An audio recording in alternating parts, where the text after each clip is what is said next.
Vasanth TV ரசிகர்களுக்கு வணக்கம். இன்னைக்கும் நம்மளுடைய தெரிந்து கொள்வோம் நிகழ்ச்சியில தெரியாத பல விஷயங்களை தான் தெரிஞ்சுக்க போறோம். கிரையோ பிரிசர்வேஷன் அப்படின்ற ஒரு விஷயத்தை பத்தி கேள்விப்பட்டிருக்கீங்களா? பொதுவா பிரிசர்வேஷன்னா என்ன? எதுவுமே கெட்டு போகாம அப்படியே வச்சுக்கிறதுக்கு ட்ரை பண்ணக்கூடிய ஒரு விஷயம். அது கெட்டே போகாம பார்த்துக்கிறது தான் பிரிசர்வேஷன் அப்படின்னு சொல்லுவாங்க. நிறைய பிரிசர்வேட்டிவ்ஸ்லாம் ஆட் பண்ணி ஒண்ணு அதோடைய ஷெல்ஃப் லைஃப்பை இன்க்ரீஸ் பண்ணுவாங்க. இல்ல அது கெட்டே போகாம இருக்கணும். இல்ல அது யூஸும் பண்ணாம பார்க்கறதுக்கு மட்டும் இருக்கணும் அப்படின்ற மாதிரிலாம் நிறைய பண்ணுவாங்க. அதுதான் பிரிசர்வேஷன் அப்படின்னு சொல்லுவாங்க. இந்த கிரையோ பிரிசர்வேஷன்ல என்ன பண்றாங்கன்னா, ஹியூமன் பாடிஸ அப்படியே ப்ரிசர்வ் பண்றது தான் இந்த கிரையோ பிரிசர்வேஷன்ஸ் அப்படின்னு சொல்றாங்க. இதுல முக்கியமா என்ன பண்ணுவாங்கன்னா, -196°C லிக்விட் நைட்ரஜன்ல பயங்கரமான ஒரு கோல்டஸ்ட் டெம்பரேச்சர் அது. அதுல ஹியூமன் பாடி எல்லாத்தையுமே ப்ரிசர்வ் பண்ணி வைப்பாங்க. சரி, இப்படி ப்ரிசர்வ் பண்ணி வச்சு கடைசியில என்னதான் பண்ண போறாங்க அப்படின்னு கேட்டா, இது ஒண்ணும் சாதாரணமா நடக்கக்கூடிய விஷயம் கிடையாது. கோடியன் லட்சங்கள்ல செலவு பண்ணா தான் அந்த இடத்துல இடமே கிடைக்கும். இப்ப என்ன பண்றாங்கன்னா, ரொம்ப ரொம்ப முக்கியமான தலைகள்லாம் இருப்பாங்க இல்லையா? அவங்க எல்லாருடைய பிரெயின தனியா எடுத்து அத பிரிசர்வ் பண்றது, அவங்களுடைய பாடிய தனியா பிரிசர்வ் பண்றது, இப்படி எல்லாமே பண்றாங்க.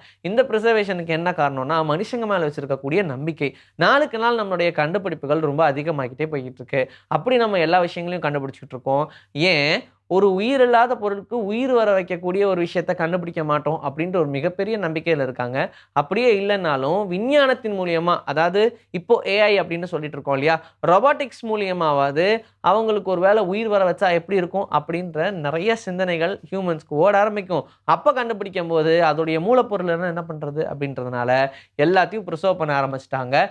இன்கேஸ் ஃபியூச்சர்ல அப்படி ஒரு ஆப்ஷன் நமக்கு இருந்துச்சுன்னா, நம்மகிட்ட எல்லாமே இருக்கு. அப்படியே அவங்களுக்கு மறுபடியும் உயிர் வர வச்சிரலாம். கிரிக்கெட் பேட் எல்லாத்தையும் நம்ம இன்டர்நேஷனல் லெவல்ல இருக்கிற மாரியான பிராண்ட்ஸ்ல வாங்கணும் அப்படின்னு யோசிக்கிறோம் இல்லையா? எல்லா கிரிக்கெட்டர்ஸ்க்குமே அது ஒரு பெரிய ஆம்பிஷனாவே இருக்கும். அப்படி இருக்கும்போது ஒயிட் வெல்லோ ட்ரீ அப்படின்ற இந்த ட்ரீய வச்சு தான் ஒரு பெர்ஃபெக்ட்டான கிரிக்கெட் பேட்டையே ரெடி பண்ணுவாங்க. இப்ப நம்ம பார்க்கக்கூடிய ஸ்போர்ட்ஸ்ல யூஸ் பண்ணக்கூடிய நெறைய கிரிக்கெட் பேட்ஸ் இதிலிருந்து கொண்டு வந்தது தான் இருக்கும். ஈவன் ஹையர் ரெகக்னிஷன் குடுக்கக்கூடியது இந்த ஒயிட் வில்லோ ட்ரீலருந்து செய்யக்கூடிய இந்த பேட் தான் சொல்வாங்க. இந்த ஒயிட் வில்லோ ட்ரீ கொஞ்சம் கொஞ்சமா அழிஞ்சுகிட்டே வருது. இதுக்கு பேட் வில்லோ ட்ரீ அப்படின்ற பேரே இருக்கு. ஏன்னா, பேட்ட செய்யறதுக்காக மட்டுமே தான் இந்த ட்ரீய யூஸ் பண்றாங்க. இதுக்கு என்ன ரீசன்னு கேட்டா, இந்த ட்ரீ மட்டும் தான் வெயிட்லெஸ்ஸா இருக்கும். அதே டைம் ரொம்ப ஸ்ட்ராங்காவும் இருக்கும். கிட்டத்தட்ட யுரேனியம் மாரின்னு வச்சுக்கோங்க. மெட்டல்ல யுரேனியம் எப்படி? வெயிட் கொஞ்சம் கம்மியா இருக்கும். ஆனா, அதோடைய ஸ்ட்ரென்த் ரொம்ப அதிகமா இருக்கும்ல. அந்த மாதிரி தான். இதே ப்ராசஸ் நாளுக்கு நாள் நடந்துகிட்டே இருக்கு அப்படின்னும்போது, இந்த மரங்கள்லாம் கொஞ்சம் கொஞ்சமா அழிஞ்சிரும். அதனால பேட்டோடைய ரேட் இன்னும் சீக்கிரமா இன்கிரீஸ் ஆகுறதுக்கு வாய்ப்புகள் இருக்கு அப்படின்னு சொல்றாங்க.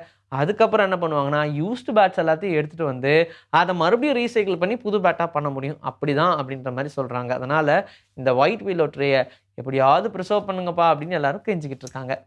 ஹைரம் மேக்ஸிம் அப்படின்ற ஒருத்தர், அவர் என்ன பண்ணியிருக்காருன்னா, மெஷின் கன்ன அவர் தான் கண்டுபிடிச்சாருன்னு வச்சுக்கோங்க. அவருடைய வாழ்நாள் ஃபுல்லா இந்த மெஷின் கன்ன டெஸ்ட் பண்றதுக்கே செலவு பண்ணியிருக்காரு. டெய்லியும் டெஸ்ட் பண்ணிட்டே இருப்பார். ஆனா என்ன பிரச்சனைன்னு பாருங்க, அந்த மெஷின் கன்லேருந்து ப்ரொடியூஸ் ஆகக்கூடிய சவுண்டு ட்ரெமெண்டஸா இருக்கும். பயங்கரமான ஒரு சவுண்டா இருக்கும். அதுக்கு பக்கத்திலேயே இருந்து டெஸ்ட் பண்ணிக்கிட்டே இருந்ததுனால, அவருடைய இயர் ட்ரம் டோட்டலாவே அவுட் ஆயிருச்சு. அவரால கேட்கவே முடியாது. Hearing loss. இந்த ஹியரிங் லாஸ்க்கு காரணமே அந்த மெஷின் கன்லேருந்து வெளிய வந்த சவுண்டு தான். இது நெறைய பேருக்கு பயத்த கிரியேட் பண்ணுச்சு. அப்போ நம்மளும் இந்த ஆட்டோமேட்டிக் மெஷின் கன்ஸ்லாம் ஆக்டிவேட் பண்ணும்போது, நமக்கு சவுண்ட் அதிகமா வருமா? அதனால நம்மளுடைய ஹியர் லாஸ் ஆகுமா? அப்படின்ற மாரிலாம் யோசிச்சாங்க. ஆனால் எல்லாரும் நம்புன விஷயம் என்னன்னா, ஆட்டோமேட்டிக் மெஷின் கன் தானே, அத நம்ம எங்கேயாச்சும் ஈஸியா பிளேஸ் பண்ணிட்டு வந்துரலாம். ரிமோட்ல கண்ட்ரோல் பண்ணிக்க மாரிலாம் அடுத்ததுல கண்டுபிடிப்பாங்க அப்படின்லாம் யோசிச்சாங்க. பட் அப்படி ஒரு கண்டுபிடிப்பு வரவே இல்ல. அதனாலேயே இந்த கண்டுபிடிப்ப பார்த்து எல்லாரும் பயந்துகிட்டு இருந்தாங்க. ஆனா பாருங்க, இந்த ஹைராம் மேக்ஸிமுடைய பையன் பெர்சி மேக்ஸிம் என்ன பண்றாரு, இந்த ஆட்டோமேட்டிக் ஷூட்டிங் கன்னுக்கு பேசாம நம்ம ஒரு சைலன்சர் போட்டா என்ன அப்படின்னு சொல்லி,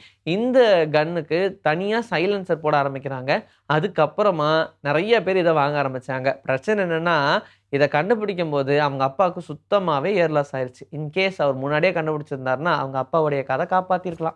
கோட்டுக்கு ஹேப்பியான பீப்பிள் தான் பிடிக்கும். நீங்க கிரேட்டஸ்ட் ஆஃப் ஆல் டைம் அப்படி எடுத்துக்காதீங்க. கோட் ஆடு இருக்கு இல்லையா? அந்த ஆடு எல்லாமே ஹியூமனுடைய ஃபேஸ் எக்ஸ்பிரஷன ரொம்ப தெளிவா பார்க்கும்னு சொல்றாங்க. அந்த ஃபேஸ் எக்ஸ்பிரஷன்ல யார் ரொம்ப ஹேப்பியா இருக்காங்களோ, அவங்க கிட்ட மட்டும் தான் ஆடு வரும், விளையாடும், ஜாலியா இருக்கும் அப்படின்னு சொல்றாங்க. இன்கேஸ் அவங்க ரொம்ப சோகமாவோ, கோவமாவோ இருந்தாங்க அப்படின்னா, அந்த பக்கம் கூட ஆடு போகாது. தெரிஞ்ச உடனே அப்படியே அப்பீட் ஆயிரும். அதனால மைண்ட் ரீட் பண்றதோ இல்லையோ, ஃபேஸ் ரீட் பண்றதுன்றது ஆடுகளுக்கு ரொம்ப ஈஸியா வரும். இதுக்கப்புறம் ஆடுங்க கிட்ட ரொம்ப ஜாக்கிரதையாவே இருங்க. எல்லா ஹியூமன்ஸுமே சின்ன வயசுல என்னென்னலாம் நடந்துச்சு அப்படின்றத ஞாபகம் வச்சுக்கணும்னு ட்ரை பண்ணுவோம். ஆனா முடியாது. அது எல்லாருக்கும் நடக்கக்கூடிய விஷயம் தான். சரி என்ன நம்மளுடைய பிரெயின் ப்ராசஸ் பண்ணுது அப்படின்னு பார்த்தோம்னா, 3 வயசுலேருந்து 7 வயசு வரைக்கும் என்ன நடந்துச்சு அப்படின்றத நம்ம 7 வயசு வரைக்கும் ஞாபகம் வச்சுட்ருப்போம். ஆனா 7 வயசுக்கு அப்புறம் 3 வயசுலேருந்து என்ன நடந்துச்சு அப்படின்றத நம்ம மறந்துகிட்டு இருப்போம் அப்படின்னு சொல்றாங்க. அப்படின்னா, நீங்க 3 வயசுலேருந்து என்னென்ன மாரியான விஷயங்கள் பண்ணிட்டு இருந்தீங்களோ, அதெல்லாம் கொஞ்சம் கொஞ்சமா மறந்துருவீங்க. ஏதாவது ஒரு சின்ன சின்ன விஷயங்கள் மட்டுமே தான் ஞாபகம் இருக்கும்.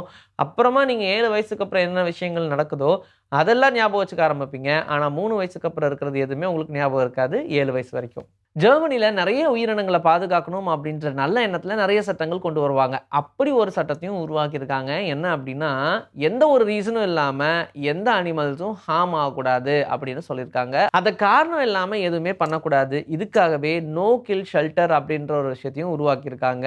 அங்க இருக்கக்கூடிய அனிமல்ஸுக்கெல்லாம் ஏதாவது ஒரு பிரச்சனையா இருக்கு, அதுக்கு உடம்பு சரியில்ல, ரொம்பவே முடியல அப்படின்றதுனா மட்டுமே ஏதாவது பண்ணலாமே தவிர்த்து, நல்லா இருக்கக்கூடிய அனிமல்ஸ எதுவுமே பண்ணக்கூடாது அப்படின்ற மாரி ஒரு கிளியர் சட்டத்த கொண்டு வந்திருக்காங்க. இன்னைக்கு நம்மளுடைய தெரிந்து கொள்வோம் நிகழ்ச்சியில தெரியாத பல விஷயங்கள தெரிஞ்சுக்கிட்டோம். இதே மாதிரி சூப்பரான கன்டென்ட்டோட உங்கள நான் வந்து சந்திக்கிறேன். Until then this is by from Vijayasri. Take care.